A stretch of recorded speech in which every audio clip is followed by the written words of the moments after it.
नवाज मुदल असवाल स्टूडियोज से आप सभी का स्वागत है। और मार्केट के एक्शन पर तो नजर रहेंगी ही आज के सेशन में, लेकिन बात करेंगे सोने की। क्या टैरिफ के टेरर से सोने को फिक्र है? क्योंकि सोने में हम लगातार प्रॉफिट टेकिंग देख रहे हैं।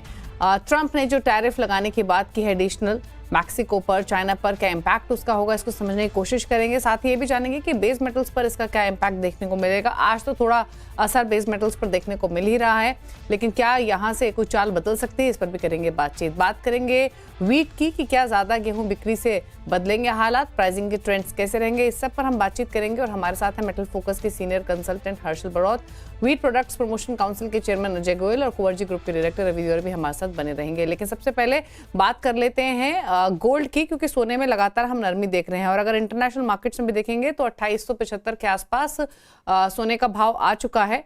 और नवंबर में से के बाद अगर अब तक का हम चाल देखें तो ये एक साथ लगातार गिरावट सबसे ज्यादा रही है पिछले 3 महीनों के दौरान। अब यूएस का इन्फ्लेशन डेटा भी इंपॉर्टेंट है, दूसरी तरफ ट्रंप के टैरिफ का भी इम्पैक्ट है। तो क्या यहाँ से प्राइसेस और नीचे आ सकते हैं? क्या व्यू यहाँ से बन रहा है, इस पर करते हैं बातचीत। हर्षल नमस्कार, स्वागत है आपका। तो सबसे पहले तो प्राइसेस पर आपके कमेंट, कैसे देखते हैं आप इन भाव को जो हम लगातार तेजी के बाद अब प्राइसेस अंडर प्रेशर आते हुए देख रहे हैं? बहुत सारे फैक्टर्स हैं जो कि इम्पैक्ट डालेंगे, लेकिन सबसे पहले प्राइसेस पर आपका क्या व्यू? क्या वॉलेटिलिटी के लिए तैयार रहे, यहाँ से इंक्रीज हो सकती है प्राइसेस और वॉलेटिलिटी, और इन स्तरों से भी कितना और नीचे आने की प्रोबेबिलिटी सो फार दिखाई दे रही है? Good morning Deepali. तो आई थिंक गोल्ड में जो ये रीसेंट प्राइस मूव है वो फिलहाल तो एक प्रॉफिट टेकिंग मूव की तरह ही हम इसे देख रहे हैं, क्योंकि अगर आप बैकग्राउंड देखें तो पिछले 8 हफ्तों से non stop gold prices rally हो रहे हैं।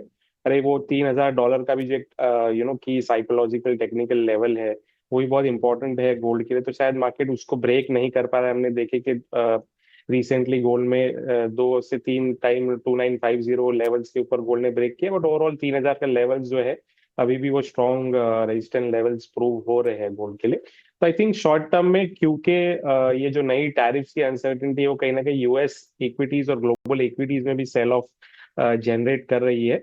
तो आई थिंक उसका असर हमें गोल्ड पे भी देखने मिला है, क्योंकि जो पोर्टफोलियो डाइवर्सिफिकेशन फ्लोज होते हैं टिपिकली, उससे क्या होता है कि अगर इक्विटी में सेल ऑफ हो रहा है तो साथ में हमें गोल्ड में भी सेल ऑफ देखने मिलते हैं। तो शॉर्ट टर्म में ये profit taking I think healthy भी है और शायद कंटिन्यू रह भी सकती है। हम यहाँ से और $50 से $100 का अगर करेक्शन देखें तो आई थिंक बहुत ज्यादा सरप्राइजिंग नहीं होगा ओवरऑल स्कीम ऑफ थिंग्स में, बट ब्रॉडर डायरेक्शन अभी भी गोल्ड में बुलिश ही है। अच्छा, डॉलर इंडेक्स का बिहेवियर हो या फिर ट्रम्प के एक्शंस ही क्यों ना हो, आप इन्हें कैसे रीड करते हैं विद रिगार्ड्स टू गोल्ड या फिर विद रिगार्ड्स टू बुलियंस? क्योंकि अब कनाडा मैक्सिको पर 25% टैरिफ लगाने की बात हो रही है, चीन पर एडिशनल 10% टैरिफ की बात हो रही है, दूसरी तरफ यूएस इन्फ्लेशन का डेटा फोकस में रहेगा, and then Fed rate cut scenario पर भी नजरें बनी हुई। तो ये तमाम फंडामेंटल्स आप कैसे देख रहे हैं फिलहाल, और सबसे ज्यादा इंपॉर्टेंट ट्रिगर कौन सा रहेगा यहाँ से आगे के लिए अगर गोल्ड की चाल की बात करें? तो देखिए, जैसे टैरिफ्स के बारे में मैंने बताया कि शॉर्ट टर्म में जब टैरिफ्स आते हैं तो वो इमीडिएट रिस्पांस जो उसका है कि वो यूएस डॉलर पॉजिटिव होता है। उस वजह से हमने देखा कि डॉलर इंडेक्स में तेजी आती हुई हमने देखी है। और एक इमीडिएट रिएक्शन ये भी होता है कि इक्विटी मार्केट्स में भी सेल ऑफ आता है, जिस वजह से भी गोल्ड में प्रेशर आता है। तो हमें लगता है कि शॉर्ट टर्म इस वजह से शायद करेक्शन गोल्ड में बरकरार रह सकता है।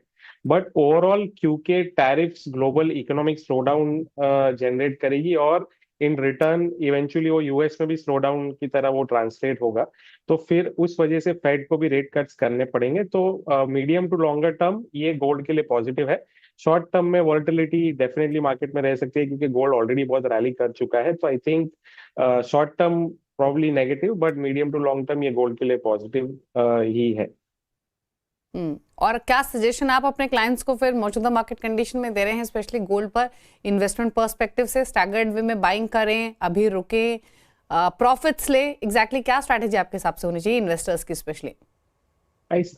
देखिए, जिसका भी स्लाइटली लॉन्गर टर्म होराइजन है गोल्ड इन्वेस्टर्स का, तो आई थिंक तो उन्हें तो बाय ऑन डिप्स जो है वो स्ट्रैटेजी आई थिंक अब तक बहुत ही अच्छी प्रूव हुई है। तो और आगे जाके भी वो अच्छी प्रूव होगी I think long term investors के लिए। शॉर्ट टर्म इन्वेस्टर्स, देखिए हम ऐसे पर से शॉर्ट टर्म ट्रेडिंग कॉल्स नहीं रेकमेंड करते हैं हम किसी को भी। But I think short term में आप ये डेफिनेटली ये है कि शायद आपको नीचे के लेवल्स और मिल सकते हैं, तो ये प्रॉफिट टेकिंग थोड़ी कंटिन्यू रह सकती है, इतना मैं आपसे जरूर कह सकता हूँ। अच्छा, एक क्विक कमेंट आपका हर्षल सिल्वर पर भी चाहिए, क्योंकि गोल्ड के मुकाबले वहां पर उतनी प्रॉफिट टेकिंग देखने को नहीं मिली है। क्या राय है सिल्वर पर? तो सिल्वर में देखिए कि उसमें रैली भी गोल्ड जितनी नहीं आई है, जो बहुत लोग एक्सपेक्ट कर रहे थे कि सिल्वर शायद आउट परफॉर्म करेगा। तो I think over a longer right. Term silver, हम ये मानते हैं कि सिल्वर डेफिनेटली आउट परफॉर्म करेगा गोल्ड को। बट शॉर्ट टर्म में क्योंकि उसमें इतनी रैली नहीं आई है, तो आई थिंक वो करस्पॉन्डिंगली करेक्शन भी शायद रिलेटिवली सबड्यूड रहेंगे। बट सिल्वर में अगेन क्योंकि एक इंडस्ट्रियल मेटल्स का इम्पैक्ट भी सिल्वर पर हमें देखने मिलता है। तो ये लेटेस्ट राउंड ऑफ टैरिफ जो है वो बेस मेटल्स को कैसे इम्पैक्ट करते हैं, उस रिलेशनशिप से शायद सिल्वर पे भी थोड़ा हमें इम्पैक्ट देखने मिल सकता है। बट ब्रॉडली दोनों गोल्ड और सिल्वर में जो ट्रेंड जो फिलहाल है अभी भी बुलिश है। कोई रिवर्सल के साइंस एज ऑफ नाउ नहीं है मार्केट में। ओके, चलिए, शुक्रिया हर्षल आपका आने के लिए सीएनबीसी आवाज पर गोल्ड सिल्वर दोनों के ही फंडामेंटल्स और प्राइसेस पर कमेंट करने के लिए। रवि द्वारा भी हमारे साथ बने हुए हैं। रवि नमस्कार, स्वागत है आपका। आपकी राय क्या है गोल्ड सिल्वर दोनों पर ही, और ट्रेडिंग पर्सपेक्टिव से क्या सजेशन गोल्ड पर रहेगा? दोनों में अभी सेलिंग प्रेशर है। पर्टिकुलर जो डॉलर इंडेक्स में बढ़त देखने को मिली थी, इसका एक नेगेटिव इम्पैक्ट है, वो प्राइसेस पे आ रहा है। तो मुझे लग रहा है कि अभी ये थोड़ा आगे और एक्सटेंड हो सकता है। बट नेक्स्ट वीक में जब एक्चुअल टैरिफ लगेंगे, जब कनाडा मेक्सिको पे 25%, एडिशनल चाइना में 10%, उसके बाद मुझे लग रहा है फोर्थ या फिफ्थ को आपको एक बॉटम बना के वहां पे एक अच्छी रिकवरी आ सकती है। तो ट्रेडिंग परस्पेक्टिव से सेल करना है गोल्ड में। 84,800 पे सेल कर 85,120 के स्टॉप लॉस के साथ, और डाउन साइड 84,400 300 तक के लेवल आ सकते हैं। आज कोर पीसी प्राइस पे आने हैं। तो अगर कोर पीसी प्राइस 0.2 के सामने 3 की एक्सपेक्टेशन है, अगर 0.3 या उससे कुछ बड़ा आता है, तो मुझे लग रहा है कि प्राइसेस में थोड़ा और सेलिंग प्रेशर आपको देखने को मिल सकता है। एंड सिल्वर में भी 94,900 के करीब प्राइसेस चल रहे हैं। आई थिंक के जो करंट कॉन्ट्रैक्ट है वो एक्सपायर होने वाला है, तो नेक्स्ट जो कॉन्ट्रैक्ट है उसमें फोकस करें।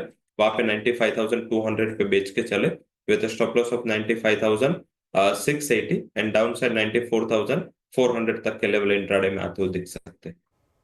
ओके, तो ये राय रही सोने और चांदी दोनों पर, जहां पर थोड़ी नरमी देखने को मिल रही है और नरमी फिलहाल परसिस्ट करते हुए दिखाई दे सकती है।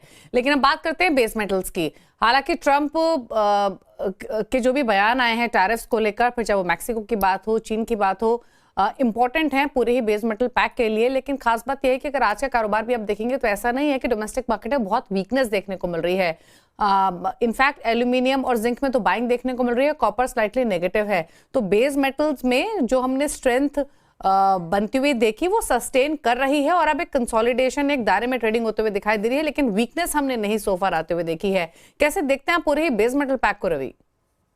जरूर से वीकनेस इस हिसाब से नहीं आई है, क्योंकि रॉ मटेरियल प्राइसेस काफी वहां पे फर्म हो चुके हैं। पर्टिकुलर आप जो टैरिफ की एक्सपेक्टेशंस एंड पर्टिकुलर 25% टैरिफ की एक्सपेक्टेशन जो अभी लगाए जा रहे हैं, तो इस हिसाब से लग रहा है कि यहाँ पे थोड़ा मेटल है वो इस हिसाब से आउट परफॉर्म कर रहा है, क्योंकि कॉस्ट बढ़ेगा। एंड इस हिसाब से यहाँ पे आप इन्वेंट्रीज देखिए, उसमें भी करंटली ड्रॉ डाउन है। एंड आई थिंक जिस हिसाब से चाइना का जो मीन्स के कॉन्सेंट्रेशन था मेटल का, कोई भी प्लस और माइनस जो होता था वो चाइना के फंडामेंटल पे काफी फोकस था, वो धीरे धीरे अभी यूएस के फंडामेंटल पे भी फोकस कर रहा है। तो आई थिंक ये डाइवर्सिटी हो रही है। सेकंड क्या है कि पर्टिकुलर जो कॉस्ट ऑफ रॉ मटेरियल बढ़ने से उसकी जो पर्टिकुलर रिफाइनिंग कॉस्ट है वो काफी बड़ी आ रही है। तो इस हिसाब से प्राइसेस में एल्यूमिनियम नहीं नीचे आ रहा है, क्योंकि वहां पे टैरिफ लगने हैं। एंड साथ में बात करें, क्योंकि वो मिड मार्च से एल्यूमिनियम स्टील पे टैरिफ आएगा, और कॉपर की भी बात चल रही है। एंड चिली में पावर कट के हिसाब से कॉपर भी हमने रिसेंट पास में आउट परफॉर्म करता हुआ दिखा था।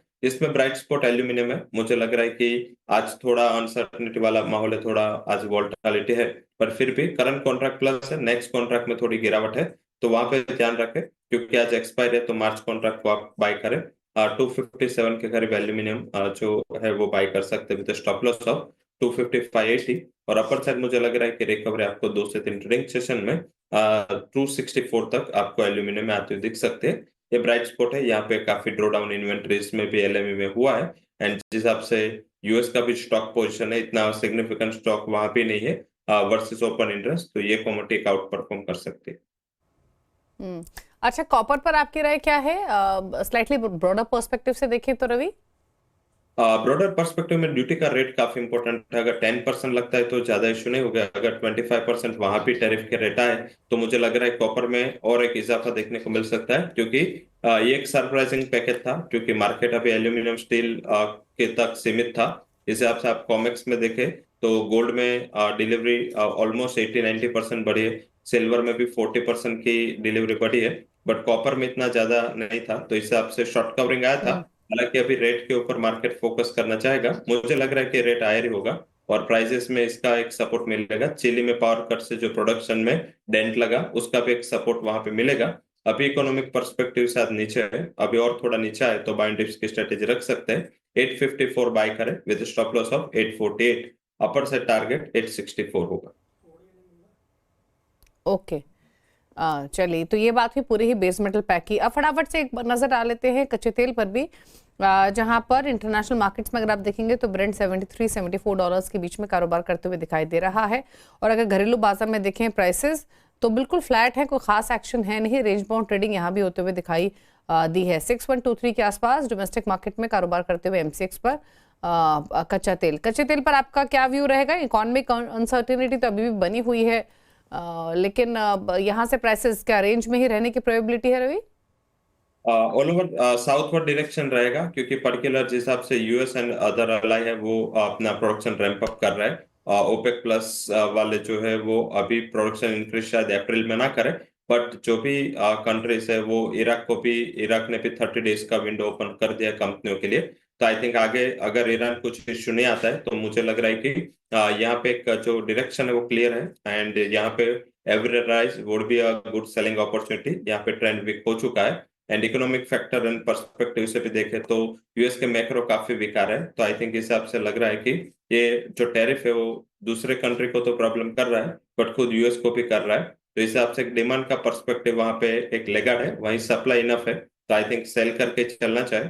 लेवल स्पेसिफिक 6138 पे सेल करे, स्टॉप लॉस 6200 का लगा, डाउन साइड 6050 तक के लेवल आपको अप्रोच होते हुए दिख सकते हैं। चलिए, ये रही कच्चे तेल पर 6125 के मौजूदा लेवल्स देखने को मिल रहे हैं। रुक रहे इसी के साथ एक ब्रेक के लिए, लौटेंगे तगड़ी कमोडिटीज पर करेंगे फोकस, साथ ही बात करेंगे गेहूं की। जल्द वापस आते हैं राउंड अप, और अब बात करेंगे व्हीट की। दरअसल सरकार ने OMSS के जरिए गेहूं की बिक्री बढ़ाने के लिए ज्यादा माल बेच रही है, लेकिन हर बार की तरह पूरी की पूरी खेप बिक जा रही है। क्या है कारण और ज्यादा स्टॉक ऑफर करने से कीमतों पर कितना असर पड़ेगा? इंडस्ट्री से कैसे देखते हैं, इस पर करते हैं बातचीत। व्हीट प्रोडक्ट्स प्रमोशन काउंसिल के चेयरमैन अजय गोयल हमारे साथ बने हुए हैं। अजय जी नमस्कार, स्वागत है आपका। तो इनफैक्ट सबसे पहले तो भाव पर आपकी एक राय लेना चाहेंगे, क्योंकि मंशा यही है कि जो एलोकेशन है उसको इंक्रीज किया जाए ताकि प्राइसेस थोड़े से अंडर कंट्रोल आए, लेकिन अभी भी if I am not wrong जो प्राइसेस हैं वो MSP के ऊपर लगातार बने हुए हैं। क्या पिछले कुछ दिनों में कुछ असर पड़ा है प्राइसेस पर? ऊपरी स्तरों से थोड़ा बहुत नीचे आए हैं क्या? बिल्कुल बिल्कुल, बाजार में अभी आप जो इवन ओपन मार्केट है जैसे सौराष्ट्र है, मालवा है, खानदेश है, इन सब इलाकों में कुछ पार्ट्स ऑफ राजस्थान है, व्हीट की अराइवल अर्ली स्टार्ट हो गई है। इसकी वजह से जो है एक ऑल्टरनेटिव भी मिल गया है कई राज्यों को। लेकिन नॉर्थ इंडिया जैसे पंजाब, हरियाणा, यूपी, जहां पर फसल में अभी 1 महीना और है, वहां पर अभी भी कीमतें जो है ऊंची हैं। तो क्या एक्सपेक्ट करें कि प्राइसेस थोड़ा हल्का होंगे, या फिर लगता है कि जो कोटा है वो ज्यादा बढ़ाना पड़ेगा?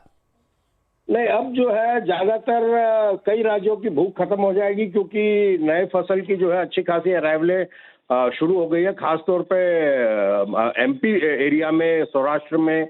तो इसकी वजह से सब लोग एक fall in prices he expect कर रहे हैं आने वाले अगले 10-15 दिन में।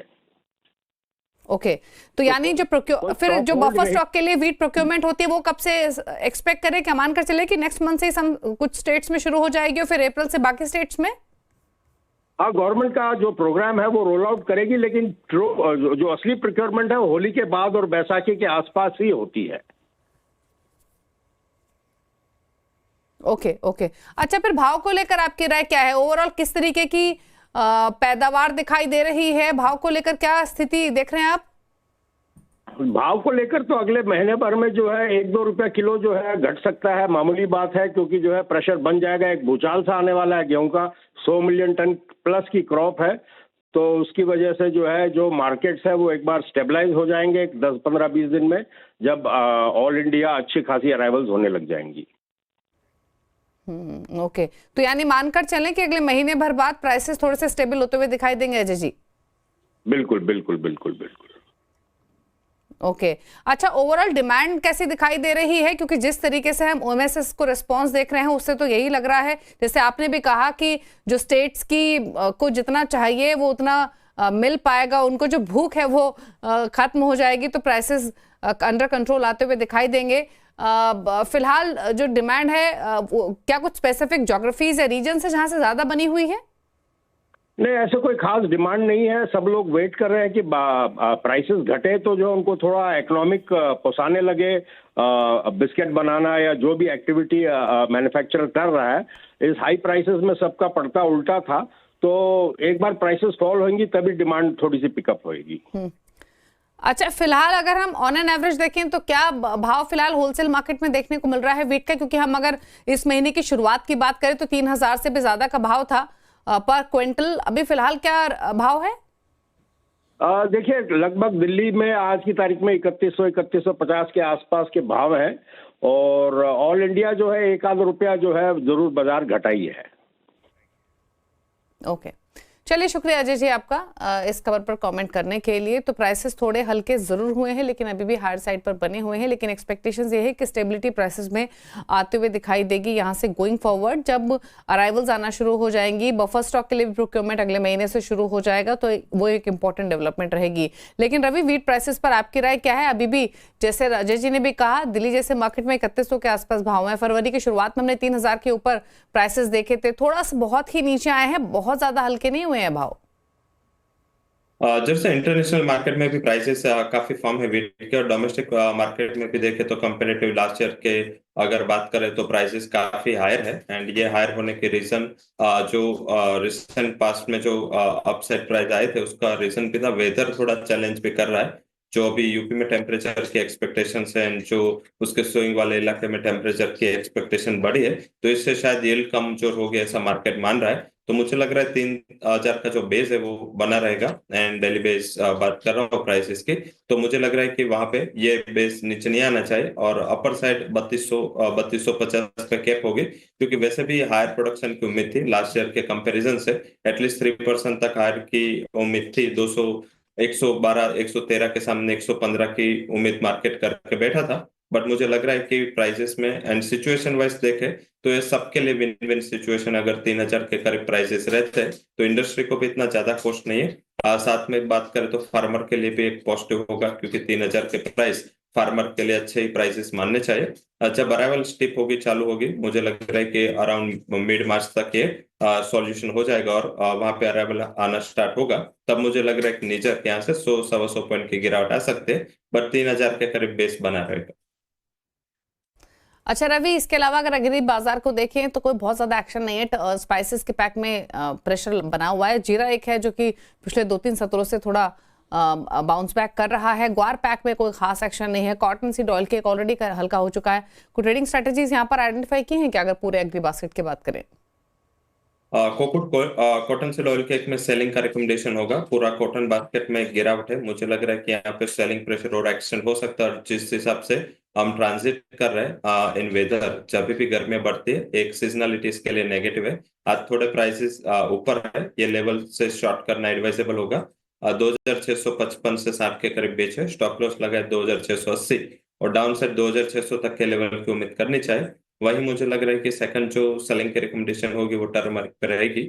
यहाँ भी लगातार सप्लाई का इश्यू बना हुआ है, डिमांड भी एक स्टेबल है, स्टेडी है, तो यहाँ सेलिंग प्रेशर कंटिन्यू रह सकता है। 12570 के करीब सेल करे with stop loss of 12700, down side 12280 तक के लेवल की उम्मीद करनी चाहिए। तो दोनों कमोडिटी टर्मरिक एंड कोकोट दोनों में सेलिंग की रिकमेंडेशन आज के लिए होगी।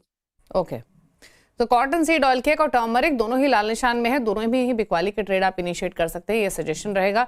2600 के लक्ष्य देख रहे हैं कॉटन सीड ऑयल केक में। टर्मरिक 12280 तक के नीचे के लक्ष्य के लिए बिकवाली करके चल सकते हैं। तो दो ये ट्रेड्स आपको रेकमेंड किए गए हैं। चलिए शो को समेटने का वक्त है। थैंक यू रवि शो में आने के लिए, एग्री नॉन एग्री बास्केट से अपने ट्रेड्स रेकमेंड करने के लिए। Thank you so much. इसी के साथ शो में तो इतना ही। ब्रेक के बाद भी खबरें जारी हैं। नमस्कार।